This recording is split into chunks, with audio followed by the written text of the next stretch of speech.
오늘 우리 본문 말씀은 베데스다에서 예수님께서 치유를 행하신 일입니다. 예수님의 모습은 바로 하나님의 모습인데요.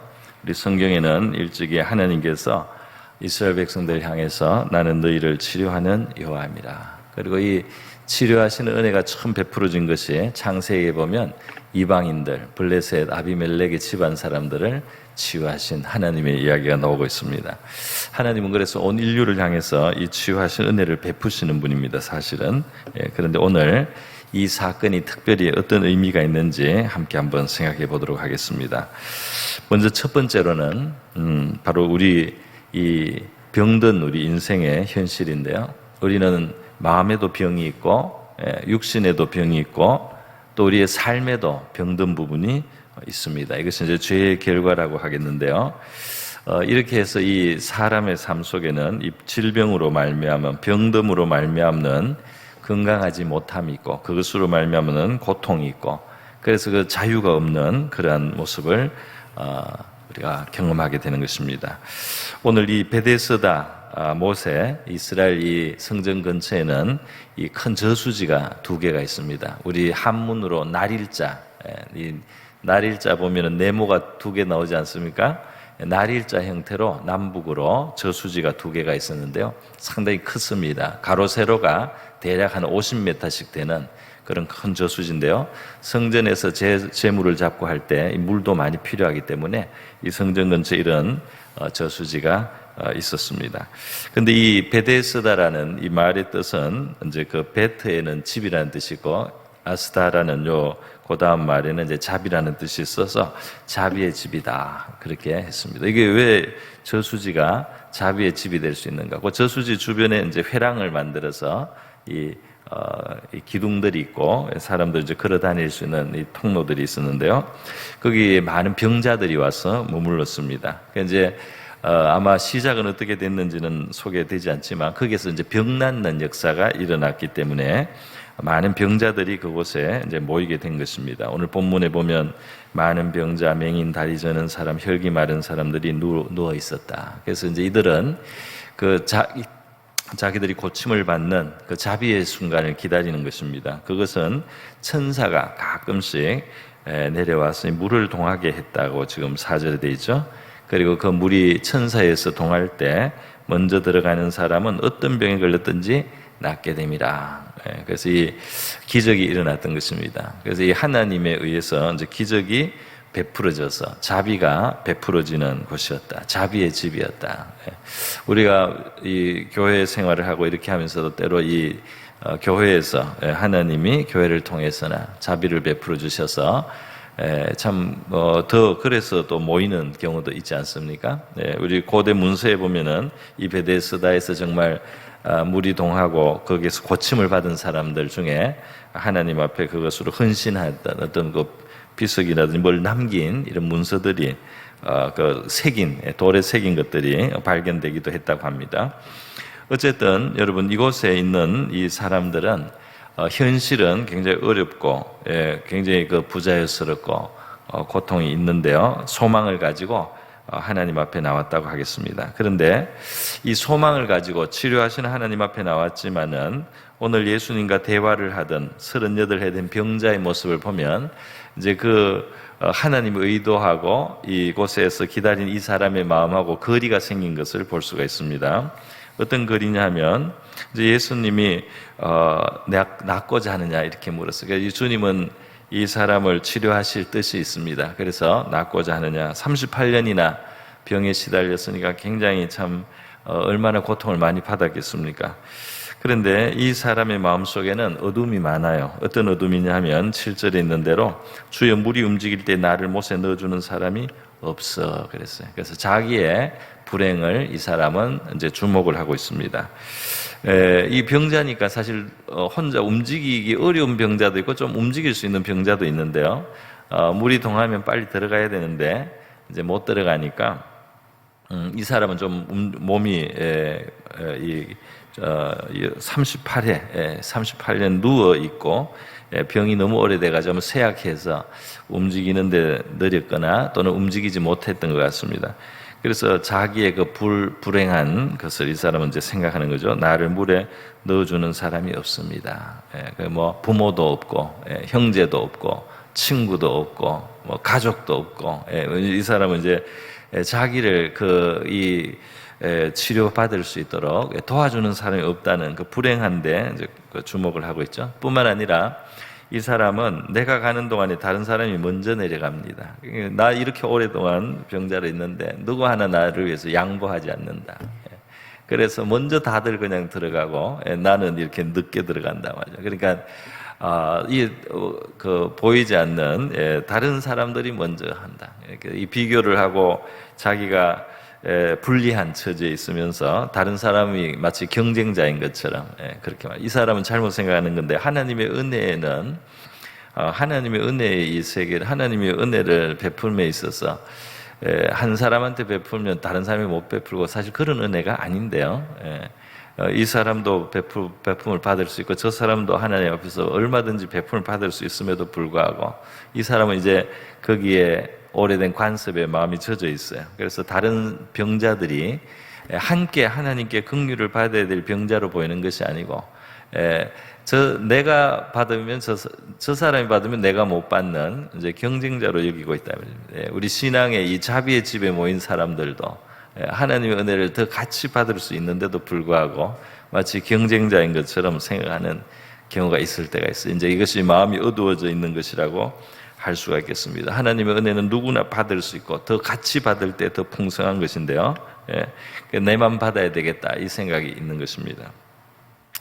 여러분, 그래서 이 사람의 이제 관심은 그 물이 동할 때 들어가서 고침 받겠다는 거기에 이제 모든 관심이 있고 그렇기 때문에 그거 하나로 볼 때는 어떻게 됩니까? 다른 사람은 경쟁자가 되는 것이고 그리고 나를 먼저 집어넣어주는 그런 나를 돕는 사람 없는 것이 한탄스럽고 나를 도와주는 사람이 없다는 나의 불행한 처지에 대한 어떤 원망이라 할까요? 이런 마음이 그 사람 마음속에 있습니다. 여러분, 이 치료는 어디서부터 오는 겁니까? 정말 그 물이 동하는 그거를 계기로 해서 기적을 하나님이 간간히 베풀어 주셨던 건 사실인 것 같아요.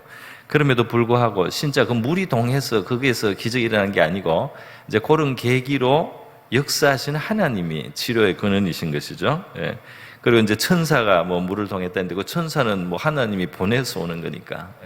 그러니까 이 천사가 하나님의 보냄을 와서 물을 동하게 그걸 계기로 물에 들어오는 사람이 나음을 받는 이런 계기를 주셔서 사실은 하나님께서는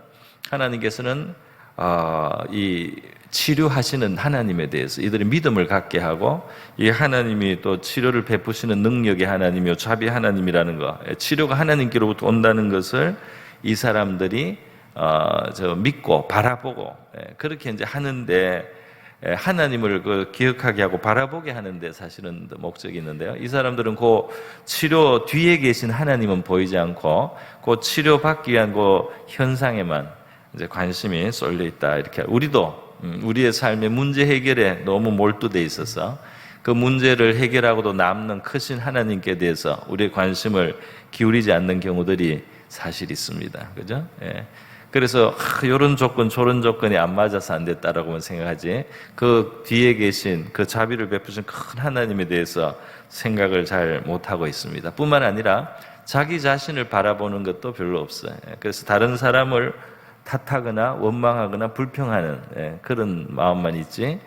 그래서 이 자비의 집에서 베데스다 못가에 있으면서 지금 이 오래된 이 환자의 병자는 참 육신도 병들었지만 마음에도 문제가 있는 사람입니다. 그럼에도 불구하고 주님께서는 이 사람에게 지금 이제 치료를 베푸시려고 하는 거예요.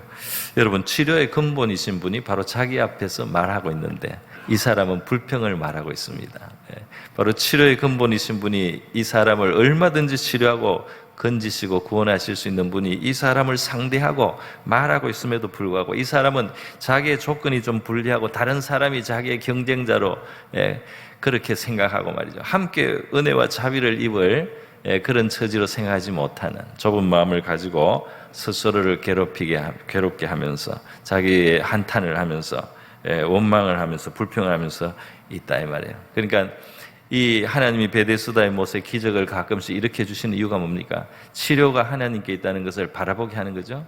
그리고 여기서 이제 우리가 중요한 질문을 하나 하게 됩니다. 그것은 뭐냐면, 이렇게 많은 병자들이 있는데 왜 이 치료가 찔끔찔끔 일어나는가? 우리 누구나 이런 질문을 하게 될 것입니다. 그죠? 왜 이렇게 치료가 찔끔찔끔 일어나냐 말이죠. 하나님이 하려면 다 한꺼번에 고치겠어요. 한꺼번에 그냥 한번 물이 동할 때 한꺼번에 들어간 사람 전부 다가 치료되면 얼마나 좋겠나. 이게 이제 우리의 좀 얕은 우리의 생각입니다. 하나님이 그렇게 하는 게 좋다고 생각하시면 하나님은 그렇게 하셨을 것입니다. 그런데 하나님이 한 사람씩 이렇게 고침을 받게 하면서 그 많은 사람이 물가에서 자비의 집에서 기다리게 하고 있는 거예요.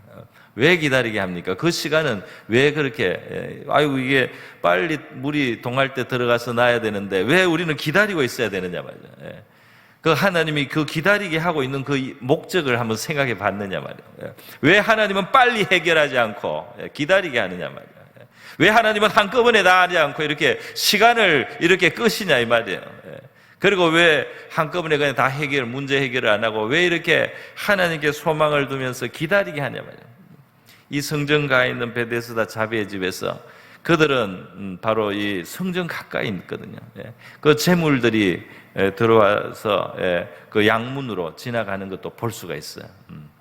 그러니까 이게 하나님께 그들의 마음을 향하게 하고 하나님을 바라보게 하고 기다리게 하고 자기를 돌아보게 하는 그런 시간을 하나님이 주고 있었다 이 말입니다. 그들은 문제 해결에만 관심이 있는데 하나님은 바로 그 시간을 통해서 하나님을 진지하게 바라보기를 원하시고 자기 자신을 진지하게 바라보기를 원하고 계셨다 이 말이에요. 얼마든지 고치실 수가 있죠. 그런데 준비가 안 되고 그 시간을 하나님 앞에 바로 참 잘 선용을 해야 되겠는데요. 오늘 우리 사실 바로 이 사람 앞에 선 예수님을 보면은 예수님이 처음에 자기를 구원자로 알리시기 시작할 때 보면은 진짜 온 사람이 다 치료받았습니다. 어떤 사람이든지 그냥 다 치료받았어요. 참 놀라운 일이 일어났습니다. 그래서 예수님께 이 이스라엘 전체 또 이방인들까지 관심이 집중되면서 저분이 과연 누구신가? 저분이 바로 우리가 기다리던 구원자가 아닌가 하는 이 관심이 쫙 끌리도록 그렇게 역사하셨습니다. 그런데 보세요. 오늘 이 자리에서도 예수님조차도 베데스다 행각에 있는 그 많은 사람을 한꺼번에 고치질 않아요. 지금 그 많은 사람 중에 요 한 사람 고치고 있지 않습니까? 왜 그렇게 할 수 있음에도 불구하고 주님은 이렇게 우리의 바람하고 좀 다른 그런 모습을 보이는가 우리는 생각을 해볼 필요가 있겠습니다. 여러분, 그래서 사실 예수님의 이 치료를 보면은 처음에는 막 한꺼번에 다 고쳤는데 나중에 보니까 이렇게 한 사람 고치고 말았어요. 그리고 또 가끔씩 고쳤었을 것입니다. 그런데 무조건 막 다 고칠 때도 있고 안 그럴 때도 있는 거예요.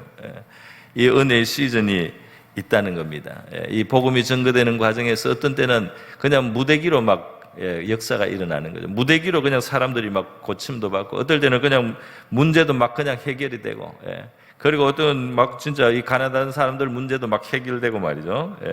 은혜의 시즌이 있어요. 그런데 여러분 우리가 아는 것처럼 항상 여름이면 우리가 얼마나 살기 어렵습니까? 그죠? 오히려 봄, 여름, 가을, 겨울에 이 변화가 있으면서 그때마다 이루어지는 일들이 있지 않습니까? 우리 서해안의 갯벌에 그렇게 많은 이 생물들이 살고 거기 아주 풍부한 그런 어패류라든지 이런 게 있는 것도 이게 민물과 썰물이 있기 때문에 그런 거예요. 민물이 들어오고 또 썰물이 썰려 나가고 이 변화가 오면서 말이죠. 이럴 때도 있고 저럴 때도 있고 물에 젖었을 때도 있고 이게 드러날 햇볕을 쬐을 때도 있고 이렇게 되면서 여기에서 풍부한 역사가 이루어지는 거 아닙니까? 겨울을 통해서 병충해가 죽기도 하고요. 그렇게 해서 또 봄이 오고 여름을 맞았다가 또 가을이 오면서 물기가 좀 부족하고 해는 뜨겁고 이렇게 하면서 열매는 알차게 익고 말이죠. 곡식은 아주 속이 단단해지고 단맛이 생기고 이렇게 해서 추수의 때를 갖게 되는 겁니다. 하나님의 은혜도 항상 어때야 된다 우리가 말할 수 없는 거예요. 하나님이 비를 많이 내릴 때는 비를 많이 내리고 가물 때는 가물게도 하고 그리고 조금 내릴 때는 조금 더 내리면서 그러면서 이것이 뿌리가 깊어지고 그리고 단단해지고 열매가 알차지고 하는 이런 일들이 이루어진다 이 말입니다. 그래서 예수님이 어떨 때는 많은 사람이 찾아오는 대로 그냥 다 해결해버리고 다 고쳐버렸지만, 어떨 때는 여기 지금 보이는 것처럼 한 사람 달랑 고치고 마셨어요. 예수님이 이런 이야기를 이제 다른 경우에도 하신 적이 있는데요. 옛날에 그 과부가 많은데 엘리야 시대 때 그 수르보니게 여자, 수넴 여자 한 사람 기적을 경험했단 말이에요. 또 문둥이가 그 엘리사 시대에 많았는데 나 아람 사람 나만 하나만 고침 받지 않냐, 이런 이야기를 예수님이 하신 적이 있어요. 그러니까 하나님이 하려면 할 수 있는데 왜 그렇게 하나님은 이렇게 조금씩 주는 것 같으냐 이 말이죠. 여러분, 때로는 이 썰물이 갯벌에 그냥 물이 빠져나가서 빈 것 같아도 그게 해가 쬐고 하는 이런 사이에 뭔가 또 다른 일들이 이루어지고 있어요. 어떤 사람은 농사를 짓는데 그 농사의 비결이 물을 안 주는 거라고 하는 사람도 있어요. 그 아주 특별한 그 장농법이 있는데요. 그냥 마르면 마른 대로 그냥 두고, 그리고 비가 오면 그때 비를 맞게 하고, 그러면 이 나무는 힘들어요, 사실은. 이 뭐 도마돈지 무슨지 그거는 굉장히 힘들어요. 굉장히 힘든데 그 자연에 맡겨놓고 그것이 쨍쨍 비치고 진짜 이 물이 없어서 뿌리를 뻗쳐가지고 살려고 애를 쓰기도 하고, 그러다 또 비가 내리기도 하고, 이렇게 해서 거둔 그 열매가 특별히 상품이 또 된다는 이야기를 제가 들은 적도 있습니다. 오늘 우리 하나님께서 말이죠, 우리에게 늘 해결만 하고, 늘 그냥 고침만 주고, 늘 그냥 풍족하게, 그게 정말 우리에게 유익한가 우리 한번 생각해 볼 필요가 있는 거죠. 하나님이 하신 일은 선함에서 나오는 것입니다. 여러분이 하나님으로 말미암아 정말 형통할 때 여러분은 그 형통함으로 무엇을 하셨습니까? 하나님이 여러분에게 물질을 많이 주신다면, 물질을 풍부하게 하신다면 여러분은 그걸 가지고 뭘 하실 겁니까? 여러분이 건강할 때 여러분은 그 건강함으로 무엇을 합니까? 그래서 우리가 한번 스스로를 돌아볼 필요가 있다 이 말입니다. 왜 하나님은 마르게 할 때가 있느냐 말이에요. 왜 우리가 공고할 때가 있느냐 말이죠. 우리가 풍부하면 좋고 돈이 많으면 좋고 건강하면 다 좋은 거는 알지만은, 그랬을 때 우리는 어떻게 하느냐 말이에요. 우리는 정말 그 청지기로 살아가느냐 말이에요. 그 하나님이 주신 선한 것을 우리가 선한 것으로 사용할 수 있느냐, 그런 질문을 합니다. 우리가 질문하는 거예요. 우리는 형통하면 더 하나님을 잘 섬길 건가? 우리는 돈이 많아지면 하나님을 더 잘 섬길 건가? 여유가 생기면 우리는 더 신실해질 건가? 그걸 우리가 한번 물어봐야 되겠다 하는 것입니다. 돈이 많고 즐길 것도 많고 모든 걸 갖추어지면 하나님을 더 가까이 하겠는가? 그런 질문을 하게 되는 겁니다. 이 많은 사람들이 병자가 베데스다 못에 달려서 정말 하나님을 바라보면서 살아야 되고, 그 성전으로 지나가는 양들, 제물들을 보면서 그곳에서 시간을 보내면서 기도도 하게 되고, 자기를 돌아보게 되고, 하나님과 자기 사이에 깊고 진지한 그런 기도의 시간들을 가지도록 하나님이 왜 하셨겠느냐, 그것을 질문해야 되겠다 하는 것입니다. 여러분, 이 사람은 결국 예수님 앞에서 치료를 받았습니다. 그죠? 예수님은 뭐 치료가 예수님의 말씀으로도 치료되고, 예수님의 몸에 접촉해서도 치료되고, 그냥 옷깃을 잡은 사람도 치료된 경우가 있지 않습니까? 그리고 이 치료는 깊은 치료예요. 중풍병자가 한번 들것에 실려서 사람들이 그냥 예수님 있는데 오려고 지붕까지 뜯어가지고 사람 메어가지고 예수님 앞에 내린 적도 있습니다. 누가복음 5장에 보면 예수님께서 그 중풍병자를 보면서 딱 하시는 말씀이 뭐였어요? 소자야 안심하라, 내 죄 사함을 받았느니라. 이 사람은 중풍병자가 돼서 들것에 들려다니는 그것도 불쌍한 거지만은 이 사람의 문제는 더 깊었습니다. 그 죄가 용서받아야 되는 거예요. 용서받아야 될 죄를 가지고 있는 겁니다.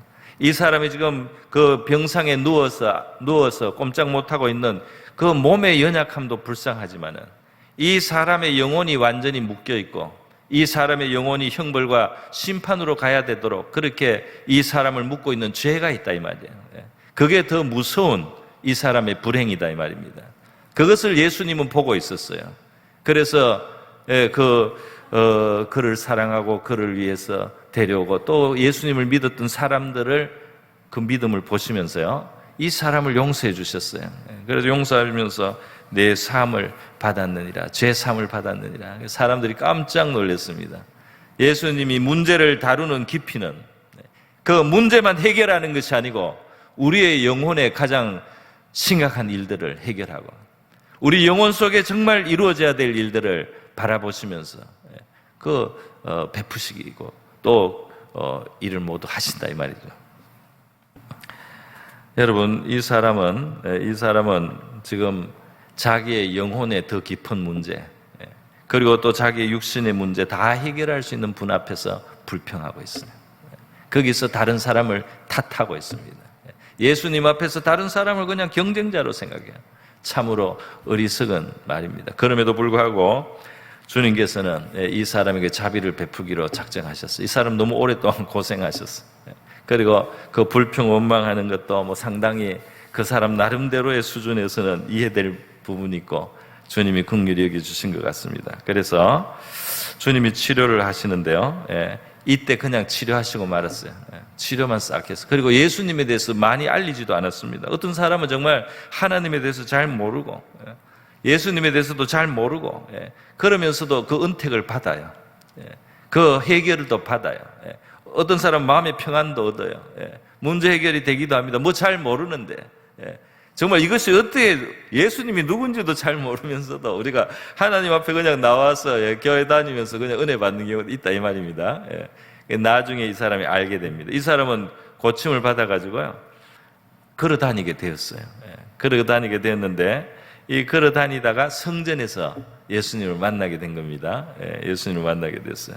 그런데 성전에서 이 사람을 만난 그 예수님의 말씀이 참 뜻이 있습니다.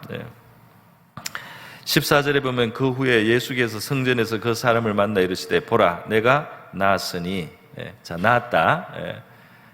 그런데 말이죠, 그게 전부가 아니에요. 예수님 뭐라고 합니까? 이르시되 보라 내가 나았으니 더 심한 것이 생기지 않게 다시는 죄를 범하지 말라. 근본 문제입니다. 그러니까 이 사람의 그 질병과 이 불행 뒤에 뭔가 죄가 있어요. 그거를 용서하셨던 것 같아요. 해결해 주셨던 것입니다. 그런데 말이죠, 과거의 일보다도 예수님은 또 미래를 생각하시는 거예요. 진정한 사랑은 미래를 생각해야 되죠. 진정한 사랑은 지금 좋은 것으로, 지금 칭찬하는 것으로, 지금 만족하는 것으로, 지금 즐거운 것으로 그 진정한 사랑이라고 하기에는 부족하지 않습니까? 미래를 생각해 주는 것이 진짜 사랑이 아니겠어요? 미래를 생각하는 거, 더 깊은 문제를 생각해 주는 거, 이게 진짜 사랑이 아니겠습니까? 그러니까 예수님은 이 사람의 그 육신의 질병 뒤에 더 깊은 곳에 더 뿌리에 있는 죄에 대해서 보시고 또 지금 이 사람이 건강하다고 그 사람의 칭송받는 것으로 예수님이 만족하는 게 아니에요. 예수님은 이 사람이 앞으로도 죄를 범치 않고 건강하고 건전하게 살아가기를 원하신단 말이에요. 이것이 참 사랑의 모습이라고 하겠습니다.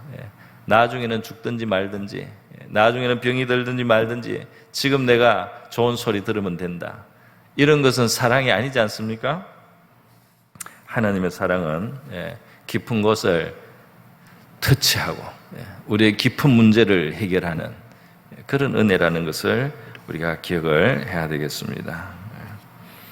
그래서 여러분, 이 사람에게 진짜 문제는 이제 그 병이 나기 때문에 그동안 병들어서 못하던 건 이제 하는 것도 물론 중요하고, 그 사람의 복이겠지만은 이 사람은 깊은 그 명심을 해야 되는 거죠.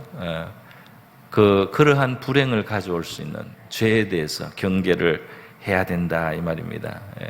그렇게 불행하게 만들 수 있는 죄, 사람을 그렇게 불행하고 부자유하게 만드는 그 죄를 범하지 말아라. 내가 자비를 베풀었지만, 내가 용서를 베풀었지만, 내가 치유를 베풀었지만은 네가 죄를 경계하고 멀리해야 된다는 것을 비로소 이 사람은, 물론 그 베데스다 못에 있으면서 이 사람이 그동안 또 회개했는지도 모르겠어요. 그런 면도 있었으리라고 생각이 듭니다. 그러나 여러분, 이 뿌리를 보면서 주님과 우리가 관계하고 우리의 삶을 본다는 건 참 중요한 일입니다. 베드로가 예수님을 만난 사건이 누가복음에 기록되어 있는데요.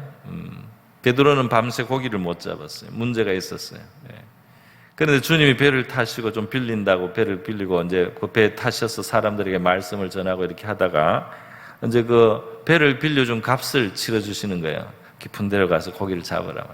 그러니까 이 베드로가 밤새 한 마리도 못 잡았고 지금 고기가 없는 것 같다고, 그래도 말씀하시니까 내가 한번 해보겠다고 가서 던졌는데 진짜 그날 배 빌려드린 값보다 훨씬 더 많은 고기가 잡혔어요.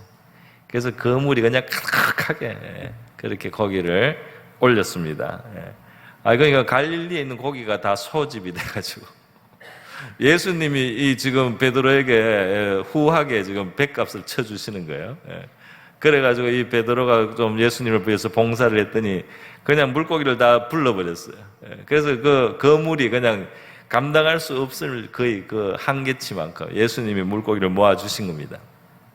올렸는데 베드로가 참 제자가 되고 베드로가 교회의 기둥이 된 것은 왜 그렇습니까? 이 물고기를 이렇게 잡게 하는 예수님을, 야, 내가 예수님하고 있어서 계속 물고기를 많이 잡자, 그러지 않았다 이 말이에요. 물론 예수님과 있으면 뭐 먹는 문제가 해결됩니다. 그러나 베드로는 그렇게 많은 고기를 잡게 한 예수님 앞에 자기를 돌아봤어요. 그래서 무릎을 꿇었어요. 자기가 정말 죄인이라는 것을 느꼈습니다. 그래서 주여 나를 떠나소서, 나는 죄인이로소이다. 하나님과 상대하면서 일어나는 일을 겪으면서요, 과연 이 하나님은 누구신가? 그리고 나는 도대체 어떤 사람인가? 우리가 주님과 일을 겪으면서 도대체 예수님은 누구신가? 그리고 나는 누구인가? 그래서 그것을 생각할 수 있는 사람, 그래서 그 관계를 더 깊게 가져갈 수 있는 사람, 이것이 참 제자의 모습인 줄 믿습니다. 예수님 때문에 물고기 많이 잡으니까 좋다, 계속 예수님 붙들고 내가 물고기 날마다 이만큼씩 잡아야 되겠다, 그렇게 하면은 이 참 제자로서는 부족한 모습이에요. 물론 예수님이 해결해 주신다고 제가 말씀드렸습니다. 여러분, 예수님은 이 사람의 사실 과거도 언급도 안 하고, 그냥 이 사람에게 뭐 너 죄 때문에 그렇다 뭐 이런 이야기도 사실 안 하고, 나중에 그 말씀하신 걸 통해서 결국은 지적하신 셈이 됐지만은 그 자비를 그냥 베풀어 주셨다 이 말이에요. 그리고 이 사람이 들떠서 지금 이 고침받고 너무 좋아하는 상태에 그냥 있고 정말 더 진지한 생각을 안 하고 있으니까 예수님이 말씀해 준 겁니다. 말씀해 준 거죠. 보라, 내가 나았으니 더 심한 것이 생기지 않게 다시는 죄를 범하지 말라. 다시 말해서 이거 뒤집어 말하면, 만약에 이 사람이 무슨 죄인지는 몰라요. 무슨 죄라도 될 수 있겠지만 어떤 그런 뭐 흉측한 어떤 죄가 있었는지 모르겠습니다. 하여튼 그 죄를 이 사람이 또 범한다면 더 심한 것이 생길 수도 있다. 상황이 더 심해질 수도 있다. 이렇게 예수님이 걱정해 주시는 것이었습니다. 오늘 여러분, 하나님께서 우리에게 은혜를 왜 찔끔찔끔 주십니까? 왜 이렇게 오래 기다리게 합니까? 하나님의 깊은 뜻을 한번 생각해 볼 수 있기를 바랍니다. 또 주님께서 우리의 문제를 해결해 주셨을 때도 그 문제 해결을 우리가 들떠 있는 것이 아니고 이렇게 행하신 그분은 누구신자, 그리고 그분 앞에 나는 어떤 사람인가, 그것을 물으면서 주님과의 관계를 더 깊게 가지는 저와 여러분 될 수 있기를 바랍니다. 주님의 치료가 저와 여러분의 삶 속에 풍성하기를 축복합니다.